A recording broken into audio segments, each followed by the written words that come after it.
आजकल लइकन देखो तो कम बाहर जाता से कमाए, दिल्ली बॉम्बे प्रदेश कमा के आवता से आवता से तो से एकदम पूरा ट्रॉली बैग वो लेके कपड़ा लत्ता अपन से जीन्स उन्स आ जींस वाले से कौन है से नेचे नहीं हो रहा तो आधा चुतरिया लौके जवन गाँव आके अपन यार दोस्त जोड़े खूब उड़ावत जमावत। मान ली कि पानो गुटका कहीं खाता तो छोटा मोटा गुटका नहीं खात, सीधे रजनीगंधा माणिक चंद सिगरेटो पियता था सीधे 20 रुपया 25 रुपया वाला।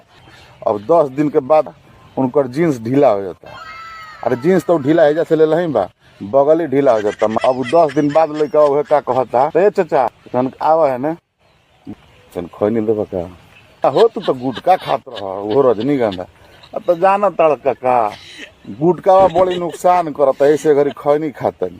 अरे इनकर तो जीन्स ढीला हो गई। फिर बाहर जाए के बा किराया भाड़ा जुगाड़ ना कर बाबू, जाए फिर जाए तो भेज